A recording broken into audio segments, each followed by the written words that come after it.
ഒരു ആശൂറായിന്റെ മുഹറം 10 അന്ന് സുബ്ഹാനല്ലാഹ്, അതാ ഒരു ഫഖീർ, ഒരു സാധുവായ മനുഷ്യൻ ഒരു നാട്ടിലെ ഖാദിയുടെ അടുക്കലേക്ക് ചെല്ലുകയാണ്. എന്നിട്ട് പറയാണ്, ഓ ഖാദി, ഈ ദിവസത്തിന്റെ മഹത്വം നിങ്ങൾക്കറിയോ? ഇന്നൊരു മുഹറം 10 ആണ്. ഈ ദിവസത്തിന്റെ മഹത്വം പരിഗണിച്ചിട്ട് നിങ്ങൾ എനിക്ക് അല്പം അതേ സാമ്പത്തികമായ സഹായങ്ങൾ ചെയ്യണേ. എനിക്ക് ഒരു 10 മന്നെ റൊട്ടിയും അത്ര തന്നെ മാംസവും 2 ദിർഹവും നൽകി എന്നെ സഹായിക്കണേ. അല്ലാഹു നിങ്ങൾക്ക് വലിയ പ്രതിഫലം നൽകട്ടെ. സുബ്ഹാനല്ലാഹ്, ആ ഖാദി എന്ത് ചെയ്തെന്നറിയോ? ആ സാധുവായ മനുഷ്യനോട് പറഞ്ഞു, നിങ്ങൾ ളുഹറിന്റെ സമയത്ത് വരൂ. ആ സാധുവായ മനുഷ്യൻ ളുഹറിന്റെ സമയത്ത് വന്നു. അപ്പയാൾ പറഞ്ഞു, നിങ്ങൾ അസ്റിന്റെ സമയത്ത് വരൂ. അപ്പോൾ ആ സാധുവായ മനുഷ്യൻ അസ്റിന്റെ സമയം വന്നു. പിന്നെയും അതാ അസ്റിന്റെ സമയമായപ്പോ പറഞ്ഞു, മഗ്രിബിന് വരൂ. മഗ്രിബിനും വന്നു. പക്ഷേ ഒന്നും ആ ഖാദി നൽകിയില്ല. വെറും കയ്യോടെ മടങ്ങി പോവുകയാണ്. സുബ്ഹാനല്ലാഹ്, വഴിയിലങ്ങ് എത്തിയപ്പോൾ ചോദിക്കുകയാണ്. ആ സാധുവായ മനുഷ്യൻ കരഞ്ഞു കലങ്ങിയ കണ്ണുകളുമായി ആ ഖാദിയുടെ സമീപത്ത് നിന്ന് മടങ്ങുന്നു. ഒരുപാട് നടന്ന് വീട്ടുപടിക്കൽ ഇങ്ങനെ ഇരിക്കുന്ന സമയത്ത് അതാ ഒരു ക്രിസ്ത്യാനിയായ, ഒരു നസ്രാനിയായ ഒരു മനുഷ്യൻ അതിലൂടെ ഇങ്ങനെ നടന്നു പോവുകയാണ്. കരയുന്നത് കണ്ടപ്പോൾ കാരണം അന്വേഷിക്കുന്നു. ഓ മനുഷ്യ, മാ ബുകാഉക മാ ഹാദാ യാ ഹാദാ, എന്തിനാണ് നിങ്ങൾ ഇങ്ങനെ കരയുന്നത്? കരയാനുള്ള കാരണം എന്നോടൊന്ന് പറയുമോ? ഉടനെ ആ മഹാനായ ആ സാധുവായ ഫഖീറായ മനുഷ്യൻ അയാൾ പറയാണ്, ലാ തസ്അലന്ന അൻ ഹാലി, എന്നോട് നിങ്ങളൊന്നും ചോദിക്കരുതേ. ഈ നസ്രാനി പറഞ്ഞു, പറ്റൂല, എനിക്കറിയണം എന്തിനാണ് നീ കരയുന്നത്.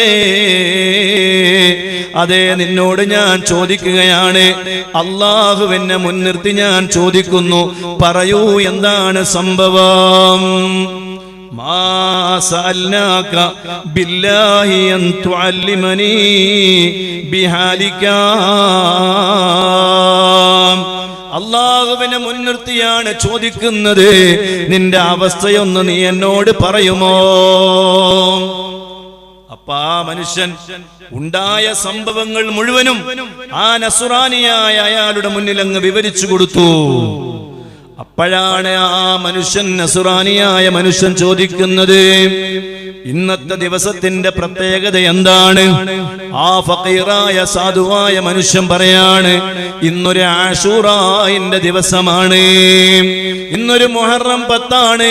ചരിത്രത്തിൽ വലിയ സംഭവങ്ങൾ നടന്നിട്ടുള്ള ദിവസമാണ്. ഇന്നത്തെ ദിവസത്തിന് വലിയ പ്രത്യേകതയുണ്ട്. ഉടനെ അതാ നസ്രാനിയായ മനുഷ്യൻ വീട്ടിലേക്ക് പോവുകയാണ്. ആ സാധുവായ മനുഷ്യൻ ഫഖീർ ആവശ്യപ്പെട്ടതിലും കൂടുതൽ റൊട്ടിയും ഇറച്ചിയും ദിർഹമുമായി ഈ സാധുവായ മനുഷ്യന്റെ മുന്നിലേക്ക് കടന്നു വരുന്നു. സുബ്ഹാനല്ലാഹ്, അല്ലാഹ് ബഹുമാനിച്ച ദിവസത്തെ ആ നസ്രാനിയായ മനുഷ്യൻ ബഹുമാനിക്കുകയാണ്. അല്ലാഹ് ബഹുമാനിച്ച ദിവസത്തെ നസ്രാനിയായ മനുഷ്യനും ബഹുമാനിക്കുന്നു. വല്ലാത്ത സംഭവമാണ് പറഞ്ഞു വരുന്നത്. ആ മനുഷ്യനതാ, ഫഖീറായ മനുഷ്യൻ വളരെ സന്തോഷത്തോടെ വീട്ടിലേക്ക് മടങ്ങുന്നു. വീട്ടിലെത്തിയപ്പോ മക്കളുടെ കൽബിലും വല്ലാത്ത സന്തോഷമായി പോയി. അവർ അല്ലാഹുവിനോട് ഉച്ചത്തിൽ ഇങ്ങനെ പ്രാർത്ഥിക്കുകയാണ്, അല്ലാഹുമ്മ മൻ അദ്ഖല സുറൂറ അലൈനാ ഫദ്ഖിൽ അലൈഹിൽ ഫർഹ ആജിലാ. അല്ലാഹുവേ, ഞങ്ങളെ ഖൽബിൽ സന്തോഷമിട്ട് തന്ന മനുഷ്യനിക്ക് എത്രയും പെട്ടെന്ന് നീ സന്തോഷം നൽകണേ അല്ലാഹ്. ഫഅദ്ഖിൽ അലൈഹിൽ ഫറഹ ആജില, എത്രയും പെട്ടെന്ന് അയാളെ ഖൽബിൽ നീ സന്തോഷമിട്ട് നൽകണേ റബ്ബേ. ചെറിയ മക്കളെ പ്രാർത്ഥനയല്ലേ അല്ലേ? ചെറിയ മക്കളെ പ്രാർത്ഥന അല്ലാഹു പെട്ടെന്ന് സ്വീകരിക്കും. മക്കളെ ഉപദ്രവിക്കുന്ന ഉമ്മമാരുണ്ടാകും, അനാവശ്യമായി അടിക്കുന്നവരുണ്ടാവും. ആവശ്യത്തിന് അവരെ അടിക്കുകയും ആവശ്യത്തിന് അവരെ ശകാരിക്കുകയും ആവശ്യത്തിന് അവരോട് ഉപദേശിക്കുകയും ഒക്കെ ചെയ്യണം. ഇതൊന്നും യാതൊരു കുഴപ്പമില്ല. പക്ഷെ ഒരിക്കലും പരിധി വിടാൻ പാടില്ല. ചോദിച്ചതിനൊക്കെ തല്ല്, എന്ത് പറഞ്ഞാലും അപ്പോഴൊക്കെ അടി. അങ്ങനെ പറഞ്ഞ് മക്കളെ വല്ലാതെ ബുദ്ധിമുട്ടിക്കുന്ന ഉമ്മമാരുണ്ട്, ഉപ്പമാരുണ്ട്. സ്നേഹം നൽകി അവരെ പരിലാളിച്ച് വളർത്തേണ്ടതിന് പകരം കിട്ടിയതിനൊക്കെ അടിച്ച് ശരിയാക്കാമെന്നൊരു ധാരണ, ആ ധാരണ നല്ലതല്ല.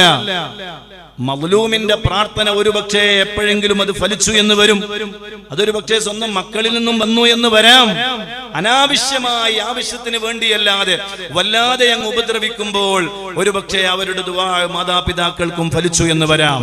നഊദു ബില്ലാഹ്, കാക്കട്ടെ അല്ലാഹു നമ്മളെ കാക്കട്ടെ. മദ്ലൂമിന്റെ പ്രാർത്ഥന, ആക്രമിക്കപ്പെട്ടവന്റെ പ്രാർത്ഥന, അത് ആരോടായാലും എന്റെ ജീവിതത്തിൽ ഒരുപാട് അനുഭവങ്ങളുണ്ട്, എത്രയോ അനുഭവങ്ങളുണ്ട്. അനാവശ്യമായ വിഷയത്തിന്റെ പേരിൽ ആക്രമണം ഏൽക്കേണ്ടി വന്ന ആളുകൾ, ഒരുപാട് ബുദ്ധിമുട്ടുകൾ. എപ്പോ നോക്കിയാലും അടിയും കുത്തും. സുബ്ഹാനല്ലാഹ്, അവരെപ്പോഴും അള്ളാഹിനോട് ദുആ ചെയ്തിട്ടുണ്ടാവും. എപ്പോഴും ഒരാൾ സഹിച്ചുകൊള്ളണമെന്ന് വരൂല. അത് സ്വന്തം ജ്യേഷ്ഠനാവട്ടെ, അനുജനാവട്ടെ, മക്കളാവട്ടെ, സഹോദരിയാവട്ടെ, ആരായാലും എപ്പോഴും ഒരു കുത്തും എപ്പോഴും വേദനിപ്പിക്കലും സഹിച്ചുകൊള്ളണം എന്ന് വരൂല. ഒരുപക്ഷെ അവരുടെ ഏതെങ്കിലും ഒരു സമയത്ത് അവരറിയാതെ അള്ളാഹിനോട് ദുആ ചെയ്താൽ ആ ദുആ നമുക്ക് ഫലിച്ചു പോയാൽ വലിയ അപകടങ്ങൾക്ക് അത് കാരണമാകും. നഊദു ബില്ലാഹ്. മാതാവിനെ അടിക്കുന്നവരില്ലേ, ഭാര്യമാരടിക്കുന്നവരില്ലേ, സുബ്ഹാനല്ലാഹ്, അങ്ങനെ അങ്ങോട്ടും ഇങ്ങോട്ടുമൊക്കെ വലിയ പ്രശ്നങ്ങളുണ്ട്. ഞാൻ അതിലേക്കൊന്നും ഇപ്പൊ കടന്നു പോകുന്നില്ല. മദ്ലൂമിന്റെ പ്രാർത്ഥന എല്ലാവരും പേടിക്കേണ്ട പ്രാർത്ഥനയാണ്. ആക്രമിക്കപ്പെട്ടവന്റെ പ്രാർത്ഥനയ്ക്ക് ഉത്തരമുണ്ടെന്ന് പഠിപ്പിച്ചു മുഹമ്മദ് റസൂലുള്ളാഹി സ്വല്ലല്ലാഹു അലൈഹി വസല്ലം. അത് വലൗകാന കാഫിറൻ, അതൊരു അവിശ്വാസിയാവട്ടെ, അനാവശ്യമായി ഒരു അവിശ്വാസിയായ ഒരാൾ ആക്രമിക്കുക, ആ അവിശ്വാസിയായ ആ ആക്രമിക്കപ്പെട്ട ആൾ ഒരു അവിശ്വാസിയാണെങ്കിൽ പോലും അവരുടെ ദുആ പോലും ഒരു പക്ഷേ ഫലിച്ചു എന്ന് വരും. അതുകൊണ്ട് അയൽവാസികളോട് പെരുമാറുമ്പോൾ സൂക്ഷിക്കണം. അമുസ്ലിം അല്ലേ എന്ന് വിചാരിച്ചിട്ട് എന്തും ചെയ്യാമെന്ന് ആരും ധരിച്ചു പോകരുത്. നഊദു ബില്ലാഹ്. അല്ലാഹു നമ്മളെ കാക്കട്ടെ. ഞാൻ പറയുന്നത്, ഈ പാപപ്പെട്ട മക്കളുടെ ദുആ, അല്ലാഹുവേ അയാളുടെ ഖൽബിൽ നീ സന്തോഷം നൽകണേ അല്ലാഹ്.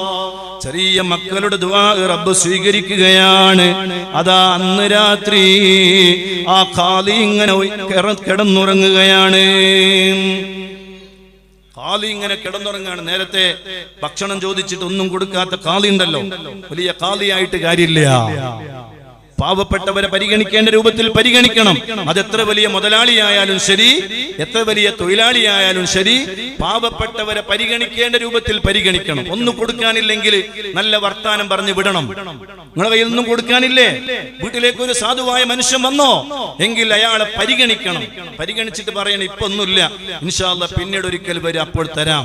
ഇല്ലെങ്കിൽ അങ്ങനെ ഉണ്ടെങ്കിൽ ഉള്ളത് കൊണ്ട് കൊടുത്ത് സഹായിക്കണം. അതാണ് ഒരു മുഅ്മിനായ മനുഷ്യന്റെ കടമ. അല്ലാഹു നന്നായി സഹായിക്കാനുള്ള സാമ്പത്തിക ശേഷി അല്ലാഹു നമുക്ക് നൽകട്ടെ. ഞാൻ പറഞ്ഞു വരുന്നത്, ഈ ഖാലി ഇങ്ങനെ കിടന്നുറങ്ങുമ്പോൾ അതാ അയാൾ ഇങ്ങനെ കാണുകയാണ്. എന്താ കാണുന്നതെന്നറിയോ? സ്വർണത്തിന്റെയും വെള്ളിയുടെയും ഇഷ്ടികകൾ കൊണ്ട് നിർമ്മിച്ച അതിമനോഹരമായ ഒരു കൊട്ടാരം. സുബ്ഹാനല്ലാഹ്. ഒരു അശരീരി കേൾക്കുകയാണ്, ഒന്ന് തല ഉയർത്തി നോക്കൂ,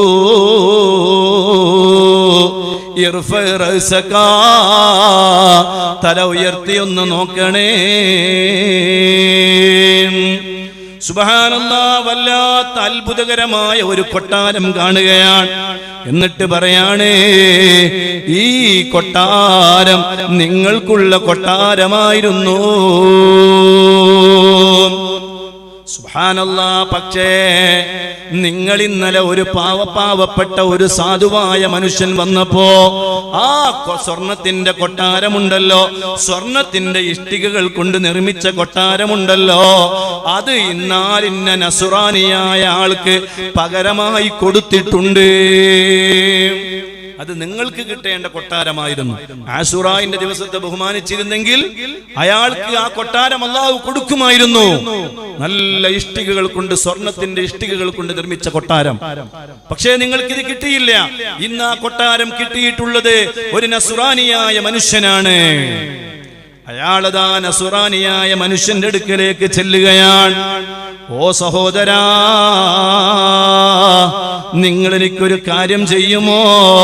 1,00,000 ദിർഹം തരാം. 1,00,000 ദിർഹം നിങ്ങൾക്ക് ഞാൻ തരാം. ഇന്നലെ എത്ര ദിർഹമാ ചോദിച്ചത്? 2 ദിർഹം. ഇപ്പൊ എന്താ ഇയാൾ പറയണത്? 1,00,000 ദിർഹം നിങ്ങൾക്ക് ഞാൻ തരാം. അപ്പൊ ഈ നസ്രാനിയായ മനുഷ്യൻ ചോദിക്കുകയാണ്, എന്തിനാണ് നിങ്ങൾ എനിക്ക് 1,00,000 ദിർഹം തരുന്നത്? 1,00,000 ദിർഹമല്ല, ഈ ഭൂമി മുഴുവനും നിങ്ങൾ എനിക്ക് സ്വർണം തന്നാലും ഞാനത് നിങ്ങൾക്ക് നൽകില്ല.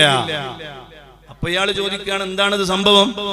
നിങ്ങൾ ഇന്നലെ കണ്ടതുപോലത്തെ ഒരു സ്വപ്നം ഞാനും കണ്ടിട്ടുണ്ട്. നിങ്ങൾ ഇന്നലെ ഒരു ഇഷ്ടിക കൊണ്ട് മണിമാളിക കണ്ടില്ലേ? ആ സാധുവായ മനുഷ്യനെ സഹായിച്ച കാരണത്താൽ ആ സ്വർണത്തിന്റെ ഇഷ്ടിക കൊണ്ട് നിർമ്മിച്ച മണിമാളിക എനിക്ക് അല്ലാഹു നൽകുന്നതായി ഞാനും ഇന്നലെ സ്വപ്നം കണ്ടിട്ടുണ്ട്. അതുകൊണ്ട് നിങ്ങളെ സാക്ഷി നിർത്തി ഞാൻ പറയുകയാണ്, അഷ്ഹദു അല്ലാ ഇലാഹ ഇല്ലല്ലാഹ് വ അഷ്ഹദു അന്ന മുഹമ്മദുർ റസൂലുള്ളാഹ് എന്ന് പറഞ്ഞ് ആ നസ്രാനിയായ മനുഷ്യന് അല്ലാഹുവിന്റെ ദീനിലേക്ക് കടന്നു വരികയാണ്.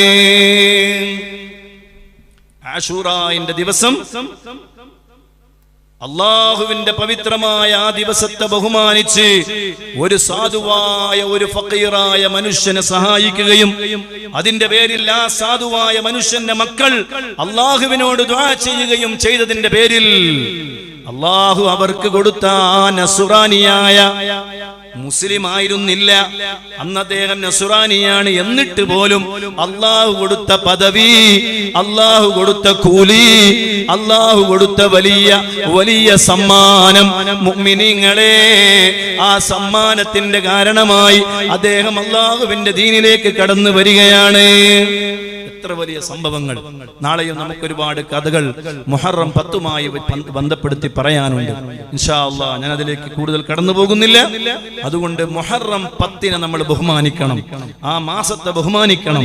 ഇൻഷാ അല്ലാഹ് അങ്ങനെയുള്ള ദിവസങ്ങളാണ് നമ്മുടെ മുന്നിലേക്ക് വരുന്നത്. നമുക്കൊന്നിച്ച് ഇൻഷാ അല്ലാഹ് ദിവസത്തെ ഭംഗിയായി വരവേൽക്കണം. അല്ലാഹു തൗഫീഖ് നൽകട്ടെ.